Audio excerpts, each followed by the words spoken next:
and maybe introduction of guests. Maybe, although there are a lot of you here today. So wonderful to see so many of you. Thank you for being here today. I guess we know who brings the crowd, so thank you, Mayor. We certainly have city council leaders, various other leaders here, and given the number of guests, we will forego introducing everybody individually, but if you wouldn't mind, if you are a member of the council, if you are in civic leadership and city government or other government, and if you're a guest today, if you would just stand for a moment, we'll just recognize all of you and thank you for being here.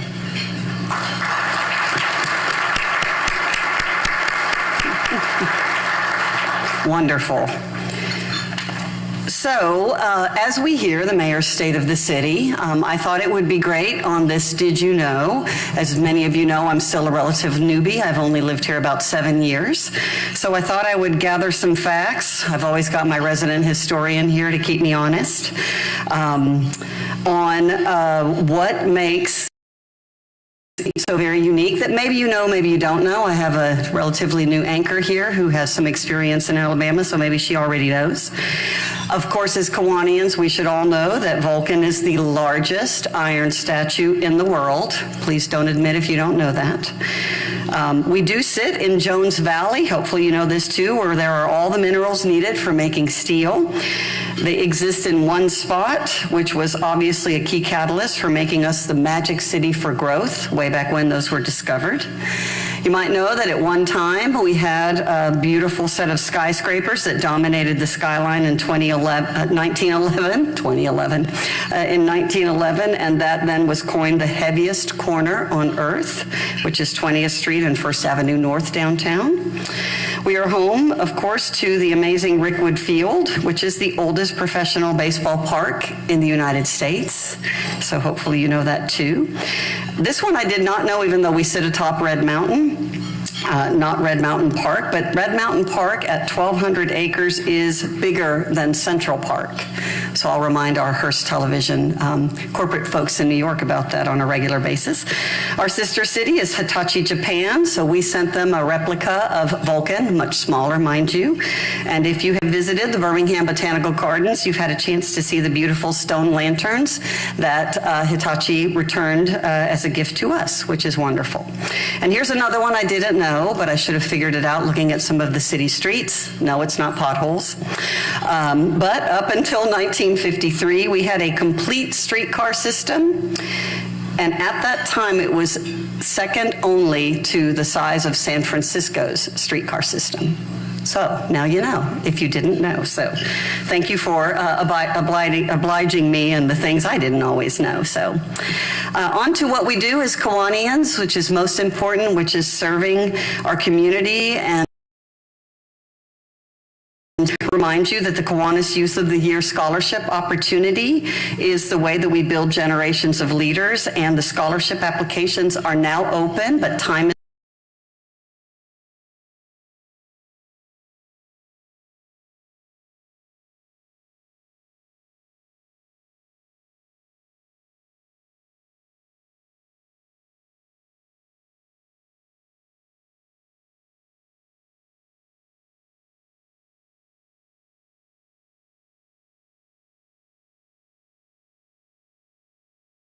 just encourage them to apply. I have had the great honor of co-chairing this wonderful group to bring young people out there. Please encourage them to apply. And last, interface called Club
class of 2026 later this summer.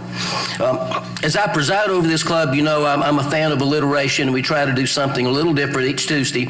This is the second Tuesday of the month, so this is Second Tuesday Seek Out. I want you to look around the room and identify somebody you don't know. And at the end of the meeting, when I hit the bell, I want you to go over to seek out that person and introduce yourself. Don't have to ask them out on a date. Don't have to have them over for dinner. Just try to make a new friend. Seek out somebody you don't know. Now, let me introduce the folks at the head table. If you would all stand as I make the introduction and remain standing until the end. The Kiwanian providing today's invocation, Executive Vice President of Community Affairs for Regions Bank, Leroy Abrams. Vice President of the Birmingham Division of Alabama Power Company, Chair of Mayor Woodfin's 2024 Crime Commission, and fellow Kiwanian Ralph Williams. Retiring soon from his role as Division CEO for Synovus Bank, past Kiwanis Club President, Chair of the 2026 Business Hall of Fame, Nelson Bing. President and General Manager of WVTM, our local NBC affiliate, and your 2025-26 Club Secretary, Susanna Schuler. Award-winning journalist and founder of C. Jane Wright, Kiwanian Javasia Bowser, and Jefferson County's top health officer, member of Mayor Woodfin's Crime Commission, Kiwanis Club board member, Dr. David Hicks. Please welcome the head table as Javasia makes her way to the lectern.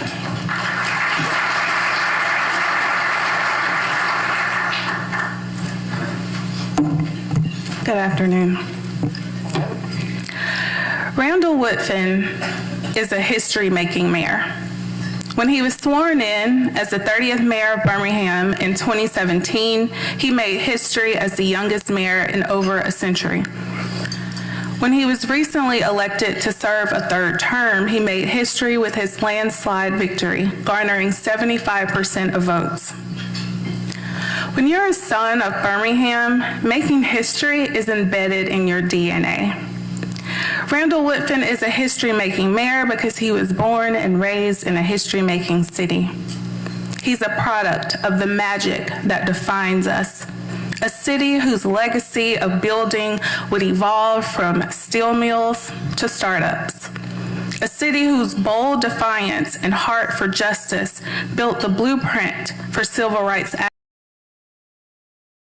feels even more relevant in light of current headlines. But Mayor Woodfin also understands that our future is defined by the present. So when our city faces challenges, he doesn't turn his head, he raises it. He recognizes the problems, he builds teams to develop solutions. He rewrites the narrative by doing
Those family values are at the heart of his cradle to career strategy, which you will learn more about today. I'm proud to call Randall Woodfin a friend. I'm proud to see him grow as a father, and I'm so excited to see how his vision continues to move our city forward. There's more history to be made here in Birmingham, and Mayor Woodfin is here to tell us how a better Birmingham starts right here in this room. After we watch some of our city's biggest wins in 2025. I'm honored to welcome to the podium Mayor Randall L. Woodfin.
Last year when I joined you here, I talked about our goals for 2025.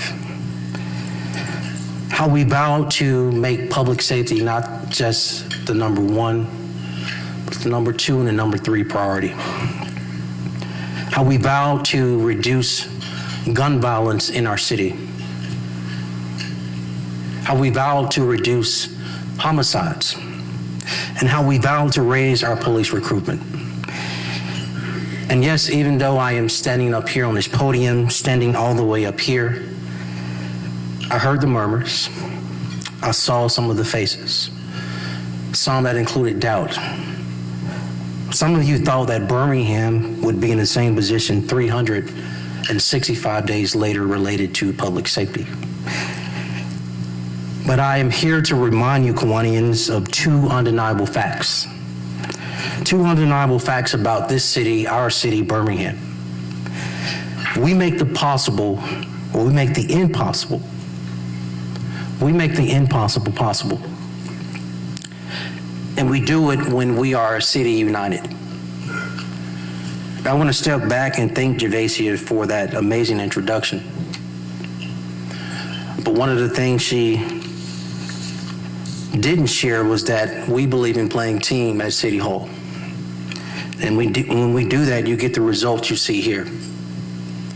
Homicides, literally a year later, standing before you, reduced by 43%.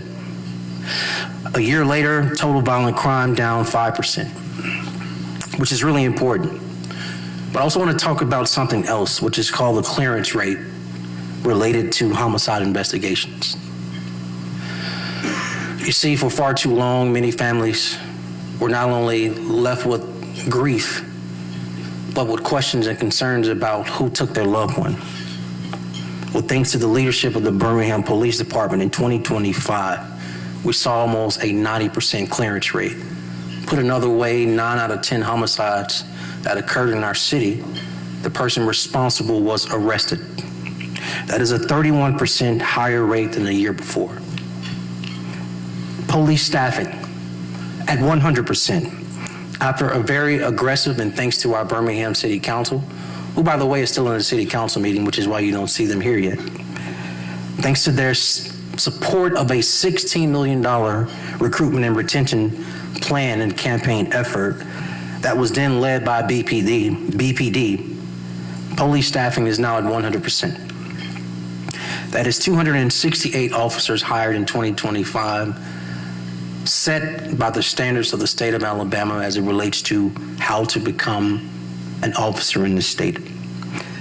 And even the most recent academy class to graduate was the largest in our city's history. New recruits, coupled with transfers of experienced officers from other law enforcement agencies, allowed our city to achieve full staffing. Now, this is the result of the leadership of Police Chief Michael Pitt, Birmingham Police Department. And at this time, again, we play team at City of Birmingham.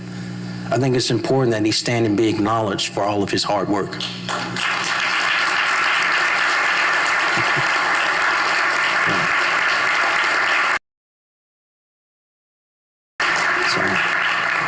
And he'll fight me later because he didn't want to be acknowledged. He literally just wants to do the work.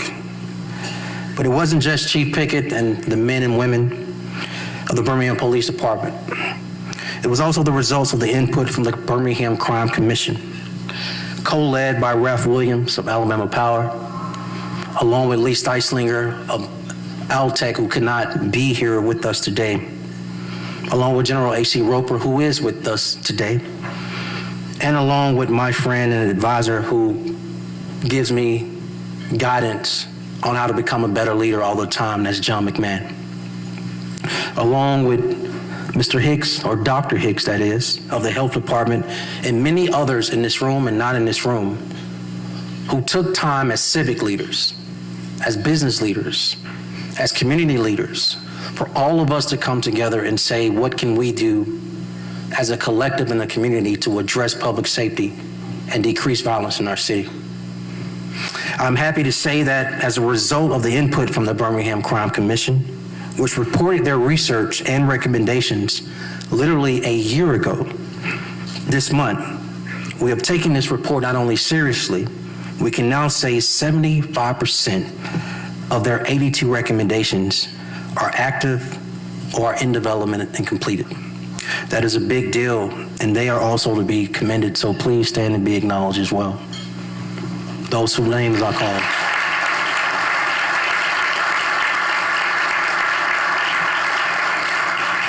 You know, one of those recommendations was to select a public safety coordinator.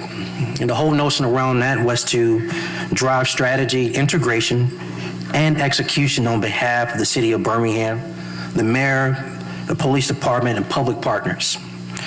I'm happy to recognize Deputy Chief of Public Safety, Carlton Peoples, and you can stand as I say this, a 27-year law enforcement veteran, everybody, with his most recent stint as Special Agent in Charge of FBI at Birmingham Division. I'm happy that we were able to get him in this position and steal him away. City in his leadership capacity. Thank you, Deputy Chief Peoples.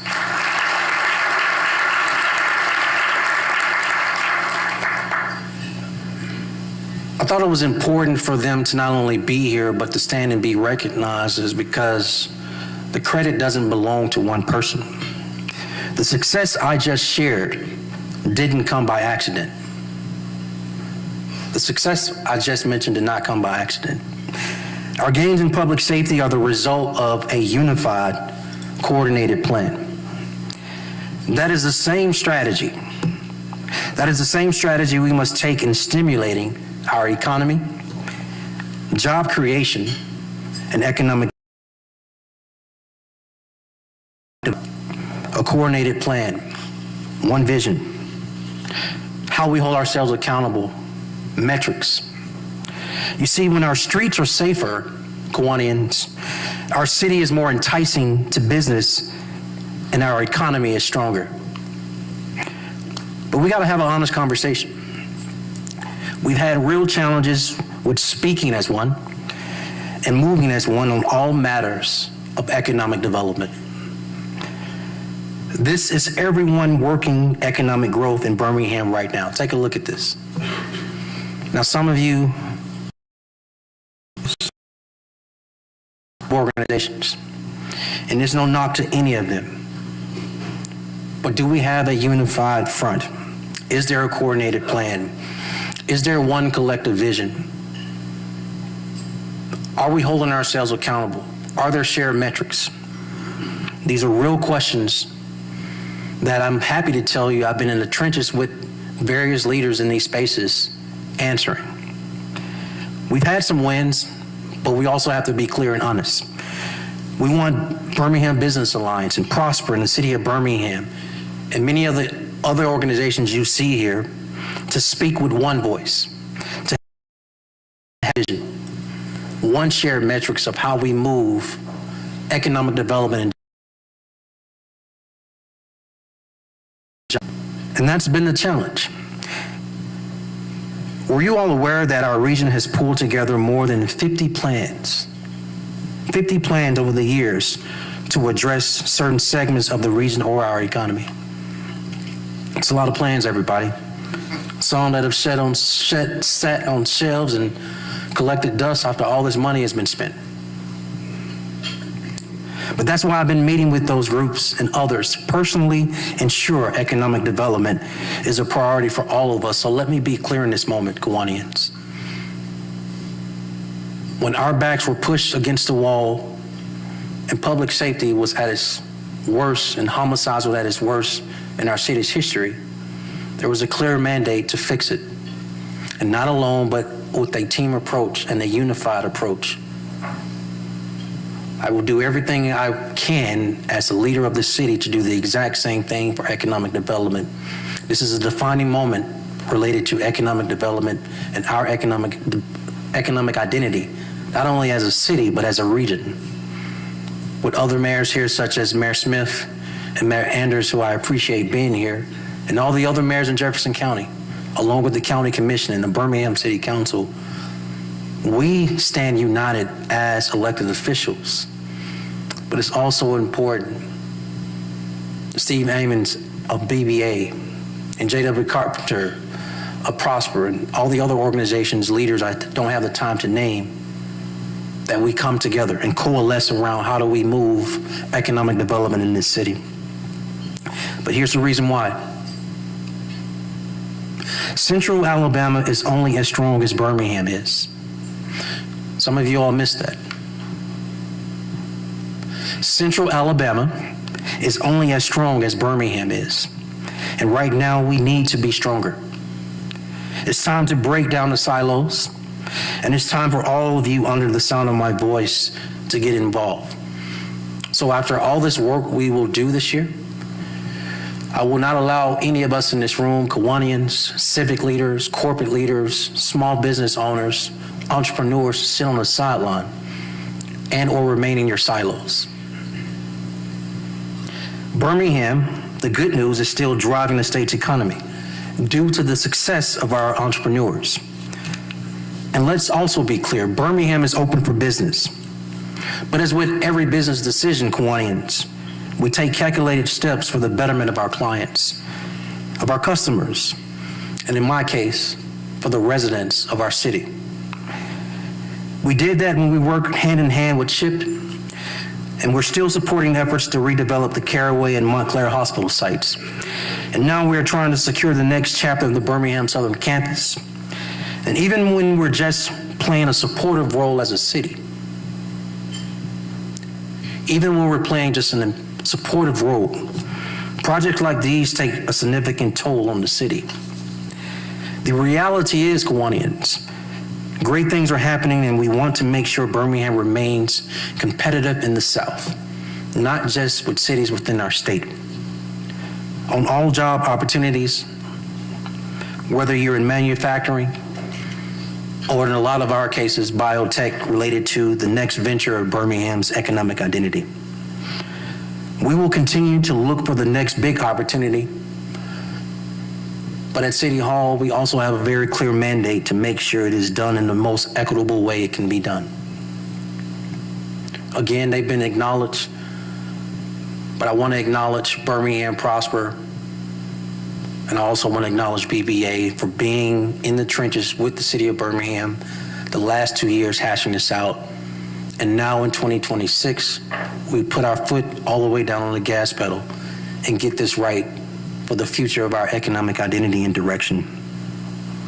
But there's another note. There's another note. Because here's the crucial thing about economic development, Kiwanians. It sets the stage for Birmingham's future. That's why we fight so hard to protect that future, to nurture that future, but mainly to uplift that future. So at this time, I have to have this young man. You have to stand up the entire time I say all of this.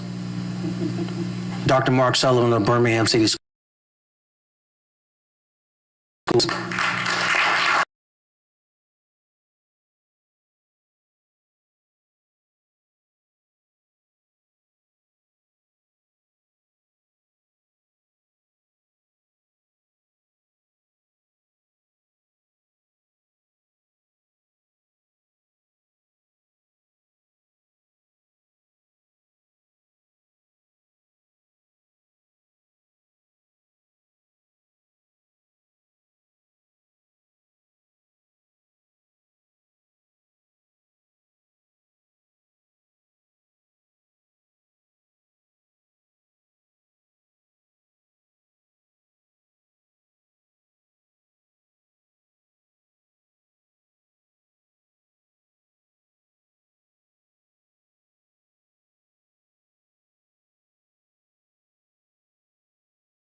With 77 happened, though, not just because of our superintendent. It happened because of principals and teachers and parents and students who showed up and did the hard work. But before he sits down, there were 15 Birmingham City schools in 2023 that had an F. That number has been reduced to 1 this year. And with the same mandate of going to a B, he has also publicly declared no schools will have an F next year, but that will also happen because of principals and teachers and students putting in the work. It is our responsibility, Kiwanians, to back him, to support him, to encourage him and uplift him and make sure he has the resources to be successful. Thank you for your hard work.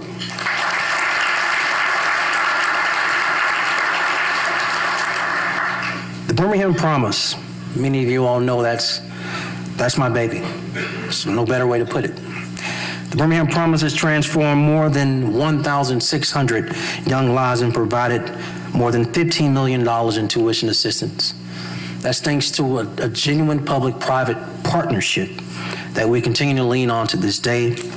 And as I declared in my inauguration speech back in November, it's important that beyond me being the mayor, this program remains, and we have to be responsible for endowing this program.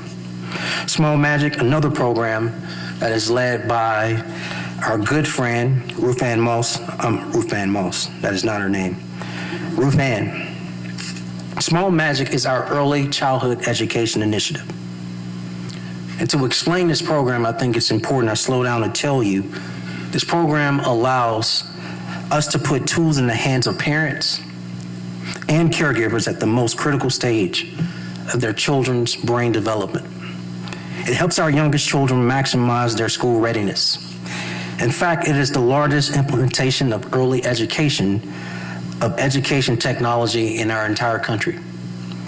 The city, supporting this program, has invested $1.75 million with more than 5,500 children served. Small Magic's work has seen increased interactive talks with these kids by 70%, y'all. 70%. And has distributed more than 15,000 books and education toys to families. And so let me take the time to say this. In our third term, our children won't just be part of the agenda. They will be the why that drives every decision we make. Now let's break that down. Our focus at this point now totally shifts to cradle to career. I want to acknowledge, while they are here, friends from the Harlem Children's Zone who are here with us, Christian Rhodes and Chris Soto. We've been partnering with them for a few years now as they take a look up under our hood of how we address, invest in, and pour into our students from a holistic approach we call cradle to career. Another way I can back this out is that, Kiwanians, some of you all may remember, I stood before you a few years back, it may be 3-4 years now, and I talked about the mother or grandmother on the porch. And as she stood on her porch and she looked out, she looked to her right, there was an abandoned home. And she looked to her left, there was an empty lot. And in front of her, her sidewalk was buckling, and when she pulled out of her driveway, the streets had potholes in them. And by the way, when she stood on that porch, she wasn't standing alone. She had a child or a grandchild, as I stated. But whether they were driving from point A to B, or in our case, too long of a distance to get to a grocery store because she didn't live in proximity of healthy food, or walking her child or grandchild down to the neighborhood park where there wasn't adequate playground equipment. But because it was getting dark, it was time to come home early because the street light didn't work. And the unfortunate part, when they did get home, time to time when she got ready to put her child or grandchild to bed, they had to drop to the ground because they heard gunshots. As you see what I just described, as you pictured it, I want to share what we've done in the last 8 years to address that. That same mother or grandmother now stands on her porch with her child or grandchild. And she looks to her right. We've removed not only that blighted structure here, but we've spent millions of your public tax dollars removing that blight. We spent a significant amount of your tax dollars not only engaging that empty lot, but others, as well as partnering with private developers to go vertical with more single-family homes on that empty lot. With the necessary investments in our public infrastructure, making sure that sidewalk is not only walkable, but bikeable for that child or that grandchild. And when she does pull out of her driveway, as you saw earlier, not just last year, $15 million in street paving, but $114 million, which is more than my 3 predecessors combined that we've spent in street paving since I've been mayor, to make sure you don't hurt your tires or blow out a tire. But also continuing to support and work with the park board to make sure there's adequate playground equipment in our parks, as well as partnering with Alabama Power to have more LED lights throughout our neighborhoods, and taking thousands of guns off the streets, everyone, as well as all the news you heard earlier of making sure we can decrease crime, not only to make our city safer, but equally important, if not more importantly, to make people feel safe. As well as going through this exercise of continuing to wade through as many no's as we can to get to yes, to bring healthy food options to our residents in proximity where they live, because like you Kiwanians, some of you all live in walking or a short distance drive to get your healthy food. And through all of that I've described that we work with to improve quality of life, we focus so much on that mother and grandmother. And so what Cradle to Career now does is put us in the optimal position to make significant investments and be extremely intentional and hold ourselves accountable with a very detailed plan to invest in that child and that grandchild. Not just K through 12, which is from 8 a.m. to 3 p.m. August through May. But when that child is born, what do we do? What opportunities we give from birth to 5 before they ever enter school so they can enter school at minimum of grade level. That is our responsibility. What do we do to enhance and support the continued progress the superintendent has made, that every child is at grade level and all children graduate from high school, and that there are opportunities for their social and emotional learning as well beyond academic achievement, to put them on the best path for college and career or military or becoming an entrepreneur. The investments in conflict resolution and financial literacy and mental health to support our next and youngest generation. If you've been following and paying attention to what I've said to you, Kiwanians, today, is that in this order of public safety, economic development, neither works if you don't make the necessary investments in the next generation. So again, with our partners, the Birmingham City School System, which clearly you can see I'm in lockstep and arm with our superintendent, along with his teachers and his principals and all the other stakeholders, parents, etc. With our external partners, from Birmingham Promise to Breakthrough Birmingham to HICA to Small Magic and so many others I didn't name. We have a job to do, and we will do it. And whether you are a Kiwanian, whether you are Regions Bank, Alabama Power, any other corporate organization or corporate leader or small business or entrepreneur, you will walk alongside of us. You don't have a choice because you care about Birmingham. You love Birmingham, you are invested in Birmingham, and you want the best for Birmingham. And the best for Birmingham does not work without the necessary investments of cradle to career to make sure we get the investments for the next generation right. So I thank you in advance for your support. I thank you in advance for your commitment. Thank you in advance for your financial investments, because this will be the most important public-private partnership this city has ever set its sight on. And when we do that and yield the results we need for our children and the next generation, every single thing you want to see, Kiwanians, in economic development, in job creation, in growth, in population, in quality of life, in public safety, will all work. So I thank you for your attention today. And I actually got time for questions. Who's first? Thank you.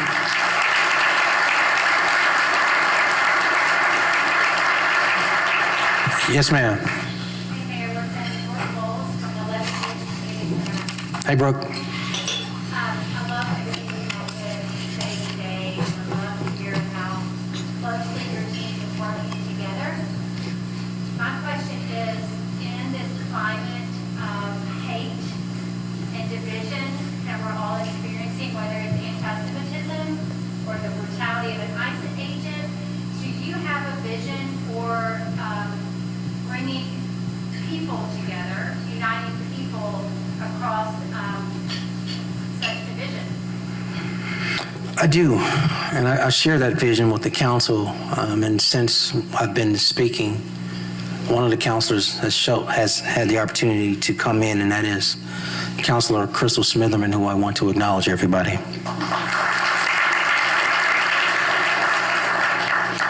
I think part of the reason why I'm also acknowledging her is because I want to acknowledge and show love and appreciation to the council for the Human Rights Commission that we now have created. I think within that work, Birmingham, Alabama, we know our history. We know how hate can push a city to its brink. And in that brink, loss of life, innocence of children, and how in that type of moment, a city has to reckon with who it wants to be and how it shows up in its identity. Not just for the external world, but for actual neighbors, literally loving thy neighbor. And so, that's not meant to be fluff. I think the actual Human Rights Commission is going to do tangible hard work of uniting people, of addressing problems, hate, etc. Anti-Semitism is on a high, but as at an extreme high. But what we find at City Hall as we monitor many, many things, hate at many forms, at many various groups is at an all-time high as well. I think what we can pride ourselves on is that City Hall is not only open to everyone and welcoming everyone, how we show up as in loving thy neighbor, helping all, helping others, and doing everything we can to make sure everyone feels welcome. But something else, which I know Chief Pickett and I know Deputy Chief of Public Safety Peoples is very keen on, and you and I have had these conversations, and that is the safety of not just sites and locations and physical places, but actual people. And we will do everything we can to protect the people of the city. Who's next? Oh, I did good, John. Nobody has any questions. Ruth Ann. Hi. I wonder right now, besides joy, what's the biggest thing that's keeping you up at night thinking about what you want to accomplish? It's good. I mean, it's... Say love. Yeah, love didn't help last night as well. I mean, it's tough. It's tough having a 17-month-old and a 6-week-old. But I'm happy about it. Very happy about it. I think what keeps me up at night now is very different what kept me up at night in 2024. 2024, particularly the second half, Chief Pickett became the interim chief, and he knows this. He was probably the only person up more than I was because he had to call me when things were not where we needed them to be in 24. In 25, the truth is there were more nights of not being interrupted because of a phone call of a horrific homicide. I would say in this last quarter, what's kept me up is very simple. I'm standing before you in a third term as mayor. I'm doing something that hasn't been done since the late 80s with Mayor Richard Arrington. I feel that the city of Birmingham and our administration is in a inflection point. And what I mean by that, it will be real easy when you win with 75% of the vote, everybody, to just be on cruise control and do everything you've been doing as if it's perfect. I want to let you in on a little secret. I don't believe in perfection, but I do believe in getting better. I also believe in holding myself accountable, and I also believe in pushing our team. Now, Rufan, I'm going somewhere with your question because it's not like a short answer, but I think it's a very important question, what keeps me up at night. And that is the direction of the city. I'm a competitor by nature, but most people don't know that. They don't see it. Maybe they only see it in 2017 and 21 and 25 when I run for mayor. But there's an internal drive to literally improve the quality of life of the city. So as you get public safety right and people start feeling safer, you can then focus on other things that keep me up at night. The economic development and economic identity and direction of the city. I don't want to have to push and drag John or anyone else on this dais or any of you Kiwanians. But I also don't want people to just have their heads in the sand knowing that things aren't moving at the direction or speed we need. And then everyone sits back and just waiting on leadership. The other thing that keeps me up at night in an excited way